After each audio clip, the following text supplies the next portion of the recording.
नमस्कार, मैं हूं दिबांग। एबीपी न्यूज़ के स्पेशल शो प्रेस कॉन्फ्रेंस में आपका स्वागत है। आज हमारे साथ एक खास मेहमान जो उत्तर प्रदेश में हर राजनीतिक दल के साथ का आनंद ले चुके हैं और उनसे लड़ भी चुके हैं।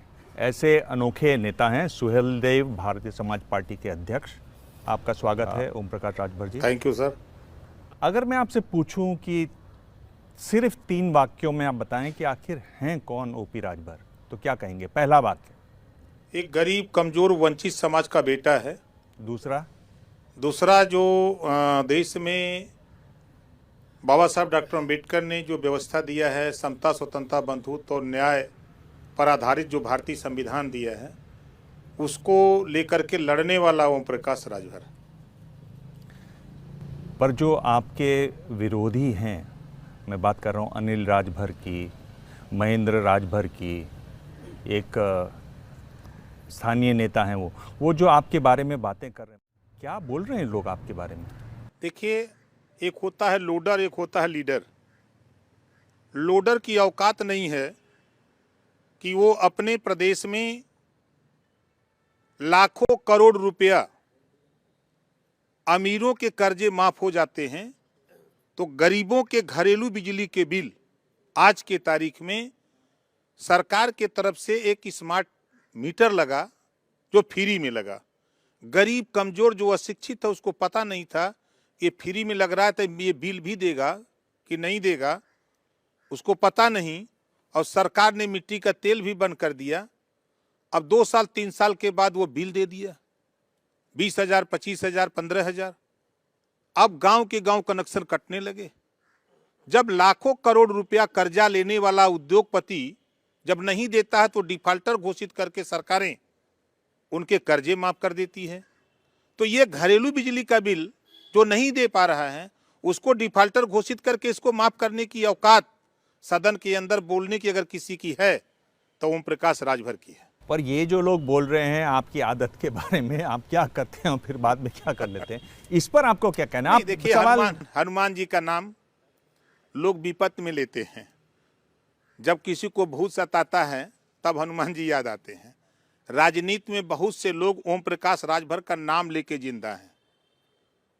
इस नाते कि आपके प्रश्नों पर आप देखें, समाजवादी पार्टी कांग्रेस से गठबंधन करती है, समाजवादी पार्टी बहुजन समाज पार्टी से गठबंधन करती है, समाजवादी पार्टी आरएलडी से गठबंधन करती है, भारतीय जनता पार्टी 50 दलों को मिलाकर के गठबंधन करके देश में सरकार बनाती है, तो उस पर कोई किसी को नहीं कहता है। ये गठबंधन जो होते हैं चुनावी गठबंधन होते हैं, ये परमानेंट गठबंधन किसी दल का नहीं होता है। अब ओम प्रकाश राजभर वो करें तो रासलीला, हम करें तो करैक्टर ढीला। ये है खेल। इस नाते लोग परेशान हैं और जो सच्चाई है उसको लोग स्वीकार नहीं कर रहे हैं।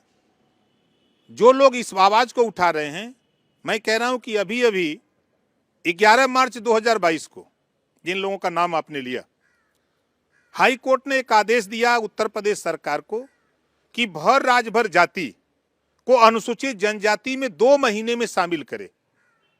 इस बात को सदन में अगर कोई बोला विधानसभा के अंदर तो ओम प्रकाश राजभर। जिस नेता का नाम लिए वो मंत्री भी हैं, लेकिन सदन के अंदर या अपने कैबिनेट में अपने मुख्यमंत्री से इस बात को कहने की हैसियत नहीं है। राजभर जी, आरक्षण की आपने बात की, आरक्षण पर सुप्रीम हाई कोर्ट से एक आदेश आया है आरक्षण पर। आप क्या समझते हैं, क्या सुप्रीम कोर्ट ने कहा मार्च में कि भाई एक ट्रिपल टेस्ट अपनाना ज़रूरी है, राज्य सरकार ने एक फौरी तौर पर एक सर्वेक्षण किया, नोटिफिकेशन लिखाया, नोटिफिकेशन खारिज हो गया, कुल मिलाकर आधे अधूरे मन से राज्य सरकार का काम नज़र आ रहा है, और आप जो खड़े हुए हैं वो कहाँ खड़े हुए हैं? उस आधे अधूरे मन की तरफ खड़े हुए हैं, बाकियों को गाली दे रहे हैं। नहीं, हम बाकियों को गाली नहीं दे रहे हैं। आप देखिए, 1953 से काका कालेलकर आयोग गठन हुआ, फिर मंडल आयोग गठन होता है, फिर हुकुम सिंह जी के नेतृत्व में कमेटी बनती है, फिर उसके बाद राघवेंद्र सिंह के नेतृत्व में कमेटी बनती है, रोहिणी आयोग गठन होता है, फिर आयोग का गठन हो जाता है। और पूर्व सरकार ने राघवेंद्र सिंह, पूर्व रिटायर्ड जज, उनके नेतृत्व में सामाजिक न्याय समिति की कमेटी बनाई। मैं मिनिस्टर था। और उसी चीज को लेकर के 7, 9, 11 में बंटवारा भी हो गया। बंटवारा होने के बाद उसी रिपोर्ट को लागू कराने के लिए दिल्ली से लेकर लखनऊ तक मैं लड़ता रहा। 2 बार लखनऊ में माननीय अमित शाह जी उस समय राष्ट्रीय अध्यक्ष थे, मुख्यमंत्री से 2 बार पंचायत भी हुई, और जो पंचायत हुई लोग नहीं माने।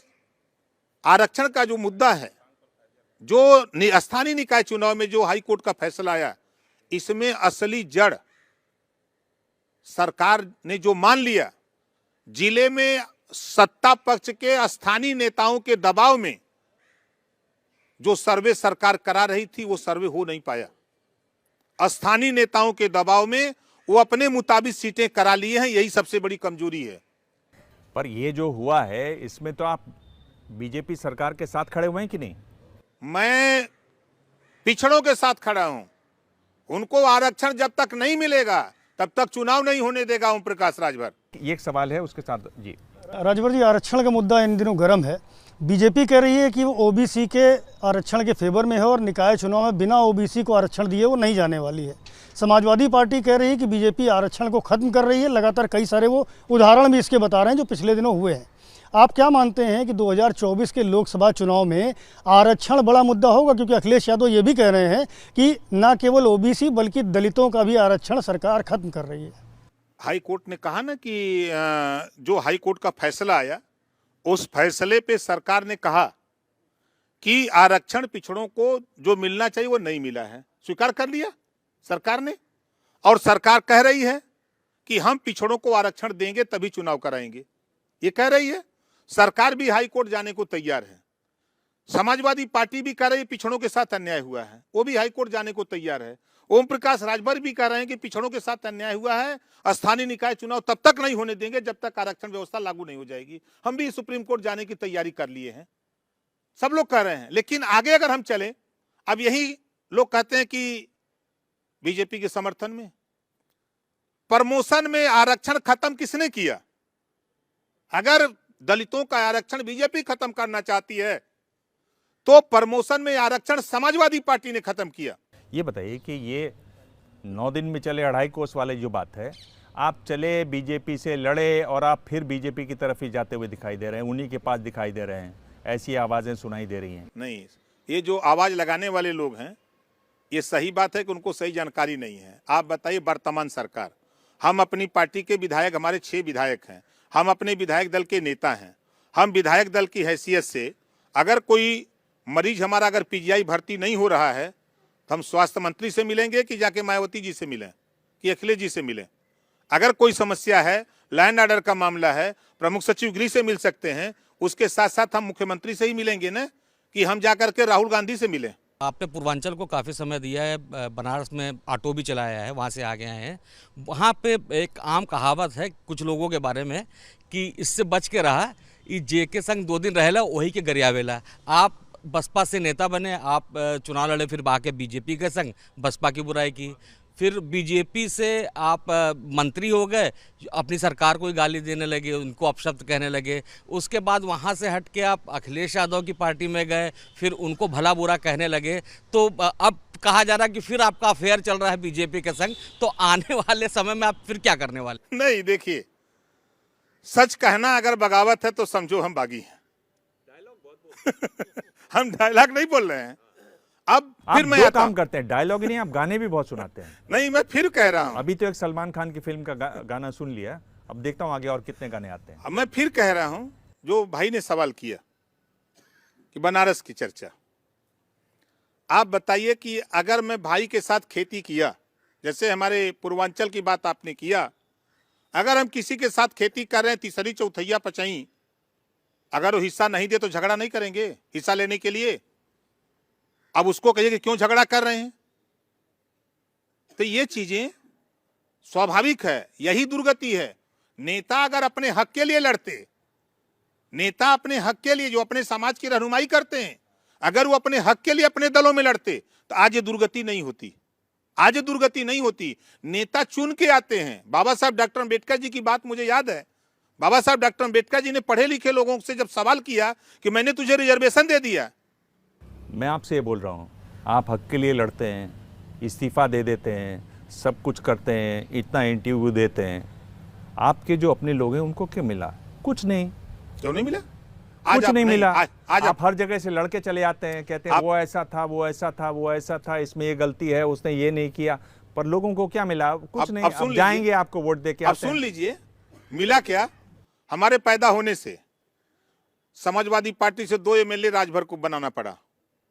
हमारे पैदा होने से राज्यसभा राजभर चुन के चला गया। हमारे पैदा होने से एमपी चुन के जाने लगे। हमारे पैदा होने से सभी पार्टियों की निगाह में आने लगे, और राजभर से आज राजभर जी को बना दिया। तो कोई कहता है तो यहाँ राजभर जी आ रहे हैं भैया, ये उपलब्धि दिया जो महाराजा सुहेल देव जी को आज के 20 साल पहले 5% लोग जानते थे। आज महाराजा सुहेल देव जी पर राजनीति करने के लिए सारी पार्टियां मजबूर हो गई हैं। सब लोग महाराजा सुहेल देव जी को फूल चढ़ाने के लिए आतुर हो गए। हम तो खुश रहते हैं। तो विधायकों की आप बात कर रहे हैं, लगातार जो समाज है उसमें भी चर्चा है, उत्तर प्रदेश की राजनीति में भी चर्चा है कि आप खड़े कहाँ पर हैं, पक्ष में हैं, विपक्ष में हैं। पहली सरकार बनी तो आप बीजेपी के साथ थे, दूसरी जब चुनाव, अभी पिछले जो चुनाव हुए अखिलेश यादव के साथ खड़े थे। आज आप कहीं नहीं खड़े, लेकिन आप सरकार की बजाय हर बात को लेकर अखिलेश यादव को ही घेरने लगते हैं। प्रेस कॉन्फ्रेंस आप तब करते हैं जब अखिलेश यादव ओबीसी को लेकर प्रेस कॉन्फ्रेंस करते हैं। तो अभी के दिन में आप है कहाँ पे? आपका ज्यादातर टारगेट अखिलेश यादव पे ही रहता है। इन लोगों ने समाज को धोखा दिया है, उसको तो उजागर करूंगा। मैं सरकार में था, मिनिस्टर था 18 महीना जो नीतियां थी, मैं किसी को गाली नहीं देता हूं, नीतियों का विरोध करता हूं कि आपने ये नीति कहा है तो इसको कहिए। विधानसभा के अंदर माननीय मुख्यमंत्री जी ने कहा था कि राघवेंद्र सिंह या सामाजिक न्याय समिति की रिपोर्ट हम जल्द लागू करेंगे। संसदीय कार्य मंत्री ने 3 बार कहा, नहीं लागू किया, उनसे नहीं लड़ेंगे। किससे जाएंगे लड़ने के लिए? इनकी शिकायत नहीं करेंगे। अखिलेश जी सामाजिक न्याय समिति रिपोर्ट लागू क्यों नहीं किए? 2001 की बनी है।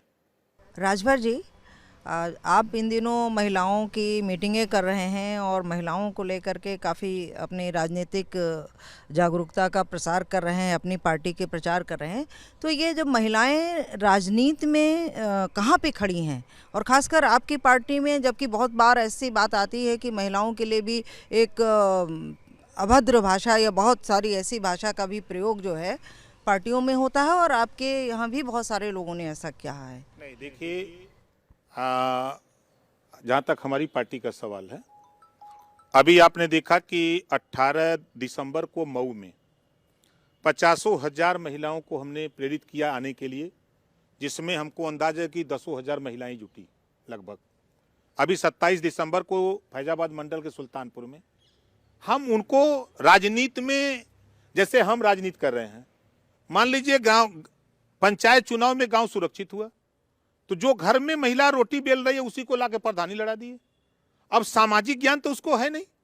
जब सामाजिक ज्ञान नहीं है तो वो प्रधान चुन ली गई, तो समाज में कैसे बोलेगी, कैसे चलेगी, अधिकारी से कैसे बात करेगी? तो हमारी कोशिश होती है कि उसको घर से निकाल करके सामाजिक ज्ञान उसको बोलने डोलने सिखाया जाए। इस नाते हमारी कोशिश हो रही है कि उनको, उनके सामने जो समस्या है, ग्रामीण इलाकों में, गांव में जाने पर सबसे ज्यादा दुखी गरीब कमजोर महिलाएं जो हैं वो शराब से दुखी हैं। सबसे बड़ी समस्या जो उभर के आई है, शराब से दुखी हैं। गांधी जी का प्रदेश गुजरात, सबसे पहले शराब बंद हो जाती गांधी जी का प्रदेश है। तो देश तो गांधी जी ने आजाद कराया, तो पूरे देश में शराब क्यों नहीं बंद हो जाती है? तो आप ये चाहते हैं कि यहाँ शराबबंदी हो जाए? बिल्कुल चाहते हैं। पर आपने इसके लिए लड़ाई की? बिल्कुल लड़ाई की, हम 20 साल से लड़ते हैं। एक समय आप उत्तर प्रदेश में तीसरा मोर्चा भी बना रहे थे, ओवैसी साहब के साथ थे, शिवपाल सिंह के साथ थे। तो साथ छोड़ना और साथ रहना, इन दोनों में आप अपने को कितना जिम्मेदार मानते हैं, और क्या आपने कुछ सबक सीखा है, और ये प्रक्रिया कब तक चलेगी, आगे कब तक जारी रखेंगे?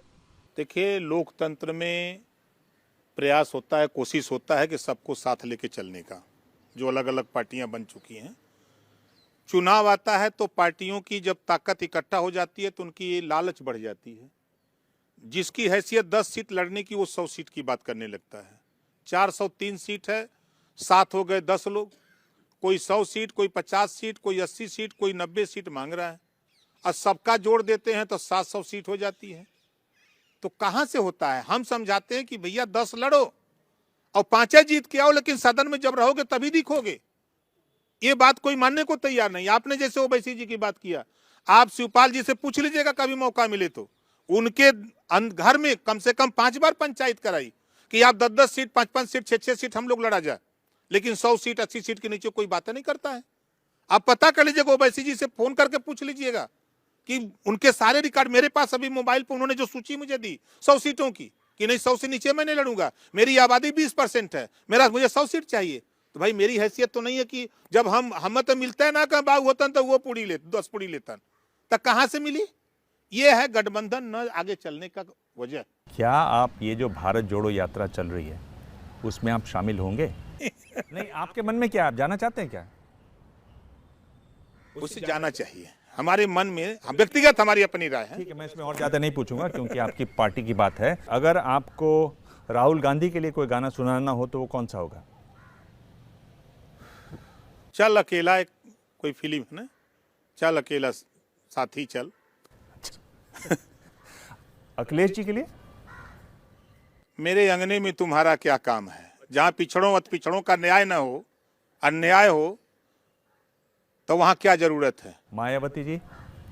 मायावती जी हमारे गुरु के शिष्य हैं और आधी आबादी की बिरादरी है, तो उस पर हम नहीं कुछ कह सकते। केजरीवाल, अरविंद केजरीवाल? दिल के टुकड़े टुकड़े करके मुस्कुरा के चल दिए। जाते जाते ये तो बता जा हम जिएंगे किसके लिए। तो अरविंद केजरीवाल ने ऐसा क्या किया आपके साथ? जो आज चर्चा हो रही है अखिलेश जी की, हमारी उनकी बात हुई थी, हम उनके नेतृत्व में यहाँ एक मोर्चा बनाने की तैयारी में थे। हमारी बात संजय सिंह जी से हुई, टेलीफोनिक केजरीवाल जी से भी हुई थी, हम लोग कोशिश कर रहे थे। उसी बीच हर पार्टी, छोटी क्षेत्रीय पार्टियां सोची कि हम खुद समाजवादी पार्टी से जुट जाएं, लेकिन सबकी बात नहीं बनी और वो अपना हमारा दिल तोड़ करके उधर चले गए। क्या करें। आपकी सबसे बड़ी कमजोरी क्या है कि आपकी सौदेबाजी की वजह से कोई आप पर विश्वास करता ही नहीं है, या आप बहुत आसानी से लोगों पर विश्वास कर लेते हैं? हम बड़ी आसानी से लोगों पर विश्वास और भरोसा कर लेते हैं, यही हमारी जो भी समझिए। कितने नादान हैं आप, है ना, भोले भाले से हैं आप, विश्वास कर लेते हैं। हमें लोग बेवकूफ़ बना, इसलिए हमको लोग बेवकूफ़ बना देते हैं। कुछ राज कपूर जैसी फिल्में हैं ना, राज कपूर की फिल्में, आप कुछ वैसा लग रहे हैं इसमें। नहीं, कभी कभी धोखा खाने से सीख मिलती है, कब तक धोखा देगा। तो अगर आपको अपने लिए कोई गाना गाना हो तो वो कौन सा है? अपने लिए कौन गाना गाए हम? बताइए, जो आप कर रहे हैं, आपका जो चाल चलन है, जो आपकी सोच है, जो बातें हैं। याद तो नहीं आ रहा है मुझे। अपने बारे में नहीं याद आता किसी को, यही तो प्रॉब्लम होती है। हम दूसरे के विषय में ज़्यादा सोचते हैं, इस नाते अपने विषय में कम सोचते हैं। आप ये बताइए कि आप, अगर आपको आगे इन दो पार्टियों, राष्ट्रीय पार्टियों के साथ जाना हो तो आप कांग्रेस को पसंद करेंगे या बीजेपी को? अब देखिए, टाइम जब वो आएगा तो फिर इसका जवाब हम देंगे। 2024 में आप किसको प्रधानमंत्री देखना चाहेंगे, राहुल जी को या मोदी जी को? देखिए, अभी तक तो कोई लड़ाई में नहीं है, सही बात तो ये है। आज भी मोदी जी के साथ लड़ने के लिए देश की राजनीति में कोई नेता भी तैयार नहीं है आज के तारीख में। अब इसको चाहे बीजेपी का समर्थन समझ लीजिए, चाहे सच्ची बात समझ लीजिए, अभी विपक्ष अपनी गोलबंदी नहीं कर पाया, कैसे लड़ेगा? अब ये बात हम बोलते हैं, चूंकि सच बोलते हैं तो लोगों को लगता है कि ये बीजेपी वाला बोल रहे हैं। अब तक विपक्ष को ये गोल बना के आ जाना चाहिए मैदान में। कब आओगे? वही जैसे मायावती जी और अखिलेश जी मिलके भीतर खिचड़ी पकाए, वो अपने हेलीकॉप्टर से गए, चारों खाना चित, बदनामी हो गई, का उखाड़ लिए, 65 सीट चली गई बीजेपी की। बीजेपी के, ये आपने कहा बीजेपी के समर्थन में इसको माना जाएगा। अगर आप इसको बैलेंस करना हो तो बीजेपी के विरोध में सबसे बड़ी बात क्या है एक आपकी तरफ से? विरोध की बात नहीं, एक जैसे बीजेपी से जिस दिन नीतीश का गठबंधन टूटा, अखिलेश जी वास्तव में अगर गठबंधन की बात जो कर रहे हैं, इनको तुरंत जाकर के नीतीश जी से मिलना चाहिए और दोनों लोग मिलकर के पहुंच जाते बंगाल 10 दिन 5 दिन पर, ममता जी से मिलते, तीनों लोग मिलकर एक फिर पहुंचते, पकड़ते चौथे को, फिर पहुंच जाते सोनिया के यहाँ। इस तरह पूरे देश में घूम करके 2 महीने में एक माहौल खड़ा करते, ले आते। मैं पूछ रहा हूँ बीजेपी की सबसे बड़ी कमजोरी क्या है? बीजेपी के विरोध में सबसे बड़ी बात आप क्या कहते हैं, वो आप नहीं बता रहे हैं। बीजेपी के, देखिए, बीजेपी पार्टी कोई खराब नहीं है, पार्टी में रहने वाले लोग खराब। मध्यम पड़ गया आपका। ओम प्रकाश राजभर, आपने करीब करीब सभी सवालों के जवाब दिए और जिन सवालों के जवाब आप नहीं देना चाहते थे वो बिल्कुल नहीं दिए। बहुत बहुत धन्यवाद। Thank you sir. Press conference में आज इतना ही। अगले हफ्ते मिलेंगे एक और खास मेहमान से। तब तक देखते रहिए एबीपी न्यूज़।